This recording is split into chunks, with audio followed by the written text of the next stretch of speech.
morning, children. Okay, children, today I am going to take social for 10th class.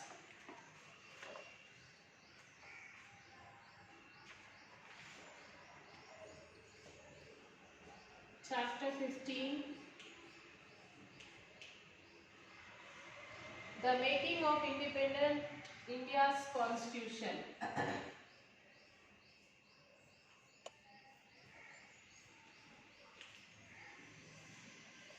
The making of independent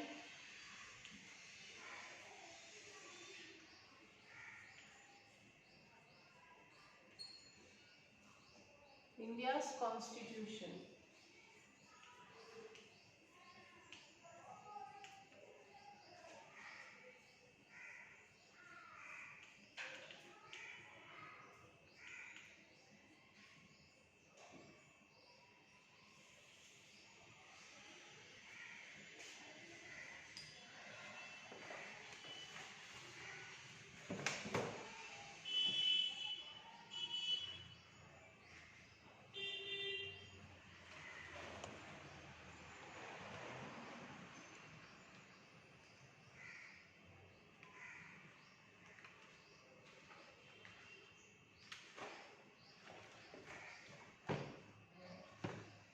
Okay. So before starting the lesson, let me explain the key concepts of this lesson.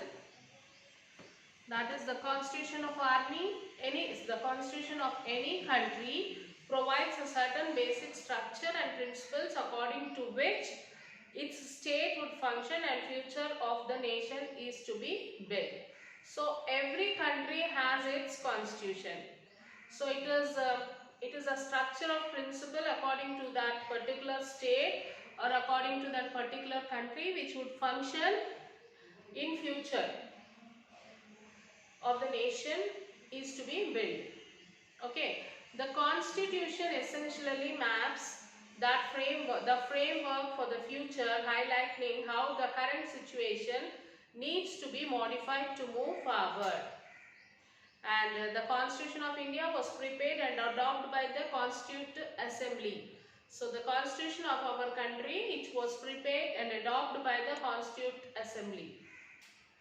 Our Constituent Assembly was formed in 1946 following the election to the provincial assemblies.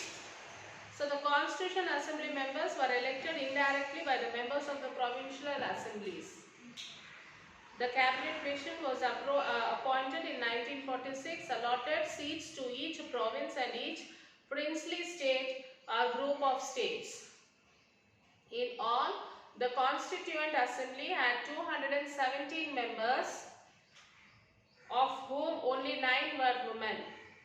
The Indian National Congress was the single largest party with 69% of all seats.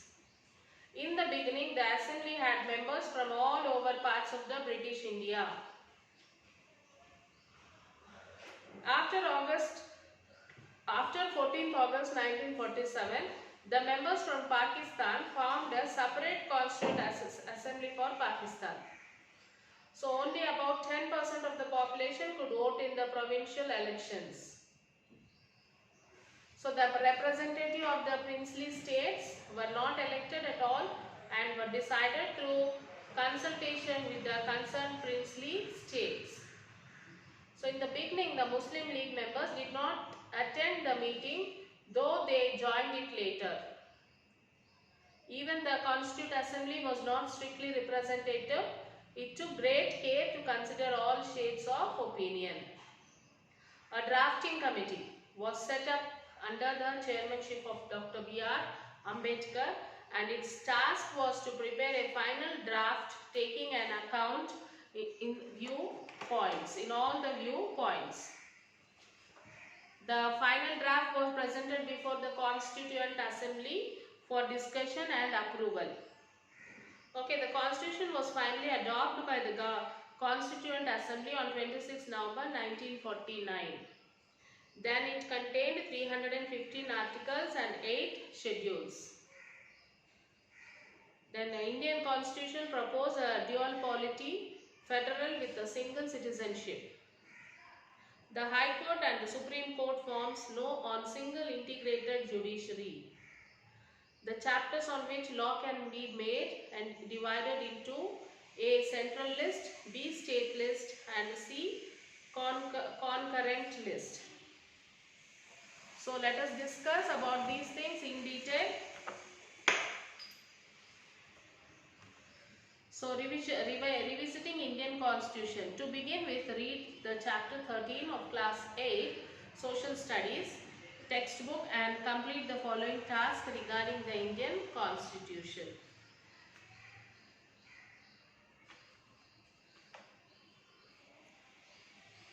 Yes, background of Nepal. In 1959, the first elections were held in Nepal under a new constitution issued by King Mahendra. So in 1959, the first elections were held in Nepal under a new constitution is issued by King Mahendra. However, within a year, the elected government was overturned and substantial power reverted back to the king. So, people's continuous struggle for a democratic representative government finally led to election in 1991. In these elections, the Congress Party of Nepal came to power with a huge majority. The Communist Party was, however, not satisfied with the system of government in which the monarchy still had a dominant say. They wanted a complete overhead of a political system and an abolition of monarchy. The movement transformed itself into an armed conflict between the pro and anti-monarchy groups. This struggle culminated in 2007 with the abolition of monarchy. Reading debates. Like the constitution of any country provides a certain basic structure and principles according to which the state would function and future of the nation would be decided. Thus, a constitution has a double purpose, outlining the role and rights of citizens as well as defining the structure and powers of the government and its organs like executive, legislature and judiciary. Indicating the nature of future society which has to be built by the joint efforts of the state and the society. The constitution thus essentially maps from the framework for the future, highlighting how the current situation needs to be modified to move forward. So in Nepal, the process of making constitution began in 2007. The process of making the constitution has started in Nepal in 2007 and it was still not completed in 2015. So this was largely because different political trends of Nepal could not come to common agreement on many basic issues. Because of the different political trends of Nepal has not supported to complete this. The process of making a constitution is thus a process of debate. So discussion, ironing out differences and working out a framework that is acceptable to all the conflicting opinions. Let us see how this happened in India. The making of Indian Constitution. So how our Indian Constitution were made? The Constitution of India was prepared and adopted by the Constituent Assembly. So the Constitution of India was made and adopted by the Constituent Assembly. This was the culmination of the long struggle of the Indian people for freedom from British colonial rule. So there was a long struggle for our independence from the British people. So as the British government decided to give freedom to the people of India, a new constitution was needed through which the people of India could rule themselves and set long-term objectives for themselves. So as the British had decided to give freedom to India, then how India should have some rules and regulation to function this government. So they need a constitution. For this purpose, Constituent Assembly was formed in 1946. Following the election to the provisional assemblies, the Constituent Assembly members were elected indirectly by the members of the provincial assemblies. The cabinet mission appointed in 1946 allotted seats to each province and each princely state or group of state. Accordingly, provinces or areas under the direct British rule elected 292 members and all princely states together elected 93 members. The plan also guaranteed that the seats in each province had members from the major communists in India. So Hindu, Muslim, Sikhs and others in proportion to their respective population. The council also ensured that 26 members from scheduled caste are represented in the assembly, while elections were held in provincial legislative houses. Representatives or princely states were identified through consultation. So in all, it had only 9 women members. So from among this, only 9 women members are there. The Indian National Congress was the single largest party with 69% of all seats, followed by the Muslim League, which had most of the seats reserved for Muslims.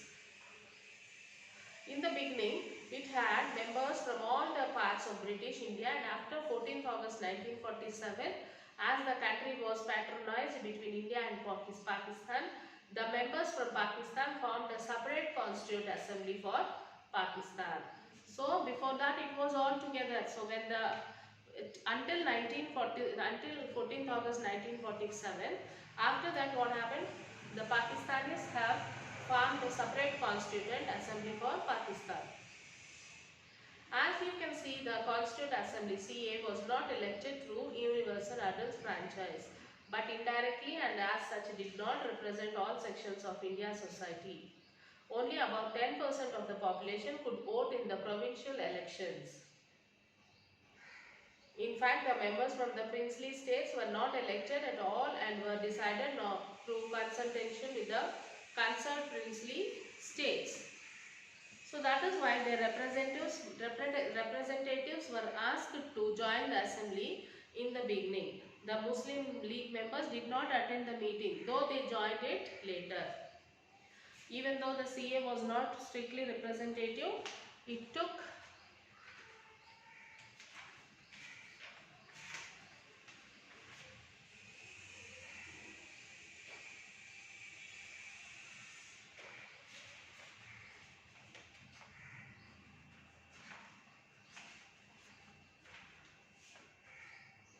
great care to consider all shades of opinion and give wide publicity to its own work, so that all kinds of people could provide their inputs through letters, writings in the newspapers and other mediums. So Jawaharlal Nehru in this significant statement in the assembly on 13th December 1946. So the future of India that we have eventually is not confined to any group or section, province or other, but it comprises all the 400 million people. So Dr. B.R. Ambedkar, a drafting committee was set up under the chairmanship of Dr. B.R. Ambedkar, and its task was prepare the final draft. So this drafting committee was set up under whose chairmanship? Dr. B.R. Ambedkar's chairmanship. So reading Constituent Assembly debates, Dr. B.R. Ambedkar presented the draft of the Constitution before the CA in 1948. Read the extracts from his speech. These are recorded in the Proceedings of CA of India. Certain parts of speech have been shortened and are marked with. So Dr. Ambedkar begins with the process by which the draft was prepared. As the assembly was not elected by universal, see the steps taken to ensure maximum participation of members and also general public. So Thursday, the 14th November 1948, draft constitution. The Honorable Dr. B.R. Ambedkar, Mr. President, sir, I introduce the draft constitution as settled by the drafting committee and move that it to be taken into consideration. The drafting committee was in effect changed with the duty of preparing a constitution in accordance with the decisions of the current Constituent Assembly on the reports made by the various committees appointed by it, such as the Union, Powers Committee, the Union Constitution Committee, the Provisional Constitution Committee, and the Advisory Committee on Fundamental Rights, minorities, tribal areas, etc. The Constituent Assembly had also directed that in certain matters the provisions contained in the Government of India Act 1935 should be followed. I hope the drafting committee will be found to have successfully carried out the direction given to it. The draft constitution is a formidable document. It contains 395 articles and 8 schedules. It must be admitted that the constitution of no country could be found to be so bulky as the draft constitution. The draft constitution has been before the public for 8 months. During this long time, friends criticized and adversaries have made more than sufficient time to express their reactions to the province contained in it. Okay, parliamentary system. A student of constitution law, if a copy of a constitution is placed in his hands, is sure to ask two questions. That is, firstly, what is the form of government that is envisaged in the constitution, and secondly, what is the form of the constitution? I will begin with the first of the two questions. The first question, the answer for the first question is, in the drafted constitution there is placed at the head of the Indian Union a functionary who is called the President of the Union. The title of this functionary reminds one of the President of the United States, but beyond identity of names there is nothing in common between the form of government. So, the President of the United States is not bound to accept any advice tendered to him by any of his secretaries. The President of the Indian Union will be generally bound by the advice of his ministers. He can do nothing contrary to their advice, nor can he do anything without their advice. So, federalism. What is federalism? Division of powers between state and central. Okay. Two principles, forms of the constitution are known to history. One is called liberty and the other is federal. One is called unitary and the other is federal. The two essential characteristics of a unitary constitution is, first one is the supremacy of the central policy. The word polity means system of government or political organization. And the second one is the absence of subsidiary sovereign politics. This dual polity resembles the American Constitution. The American polity is also a dual polity. One of it is known as the federal government and the other states which correspond respectively to the union government and the state government. So, of the draft constitution under the American Constitution, the federal government is not a mere league of the states, nor the states administrative.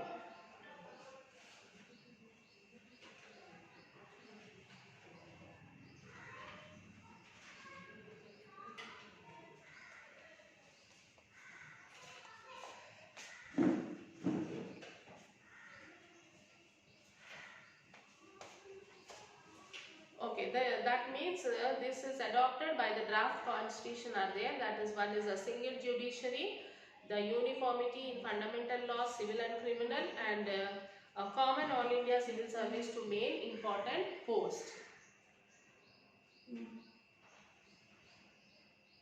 Okay, care is taken to eliminate all diversity from laws which are at the basics of civic and corporate life. The great codes of civil and criminal laws such as the Civil Procedure Code, Penal Code, the Criminal Procedure Code, the Evidence Act, Transfer of Property Act, laws of marriage, divorce and inheritance are either placed in the concurrent list for central list, so that the necessary uniformity can always be preserved without impairing the federal system. The dual polity which is inherent in the federal system, as I said, is followed in the all federation by a dual service. The constitution provides that without depriving the states of their right to form their own civil service, there should be an All India service recruited on an All India basis with common qualifications, with uniform scale of pay, and the members of which alone could be appointed to these strategic posts throughout the Union. Ambedkar is referring here to the certain of the public.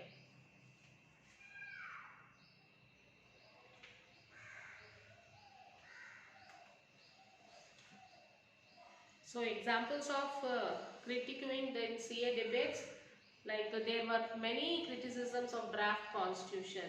Some like Maulana Hasrat Mohani argued that constitution is merely a copy of the 1935 Act. It was reminded that during the freedom movement, when cabinet mission visited India, political groups like NINC demanded universal adult suffrage and opposed 1935 political group. So 1935 Act. People like Damodar Swarup Seth, a socialist, pointed out that draft does not adopt from more recent constitutions of the time like Soviet Union and ignores the certainty of village. In the Indian context.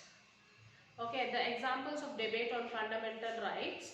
In the context of the right to equality, it was decided to legally put up an end to the practice of untouchability. Let us read a part of the discussion of fundamental right to understand the different viewpoints. So Tuesday, the 29th April 1947, Mr. President, the Honorable Dr. Rajendra Prasad in the chair, Mr. Paramath Rajan Thakur sir.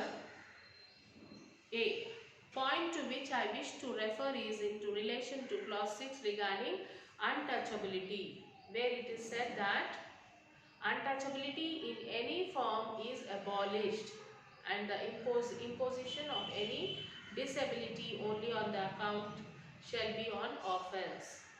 So I do not understand how you can abolish untouchability without abolishing the very caste system. So to remove the untouchability, to abolish the untouchability, first we must abolish the caste system. If caste system is abolished, then untouchability also can be easy to abolish. I do not understand how you can abolish untouchability without abolishing the very caste system. So untouchability is nothing but the symptom of the disease, namely the caste system. Untouchability is nothing but it is a symptom like a disease for the caste system. Unless we can do any away with the caste system altogether, there is no use thinking with the problem of untouchability, especially. So S.C. Banerjee, Mr. President, the word untouchability actually requires clarification. So we have been accustomed to this word from the last 25 years. So till there is a lot of confusion as to what it connotes. So children, now till here you can read the lesson and write the question, first and second question answer.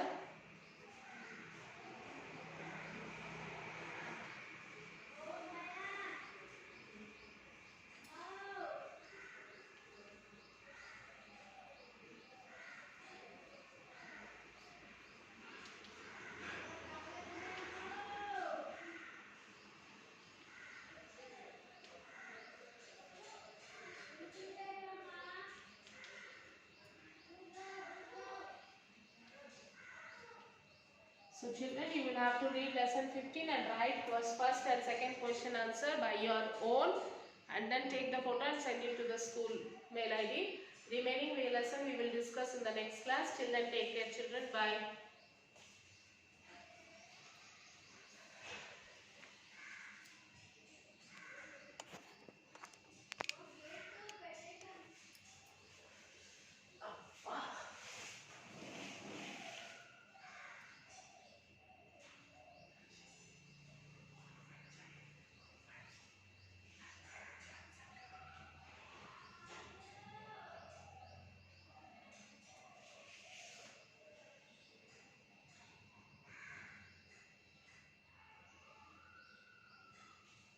Hello मैंने एक parent आया तो उसका बेटा था 96 में यहाँ पढ़ता था एंथनी जॉन 96 तो I will tell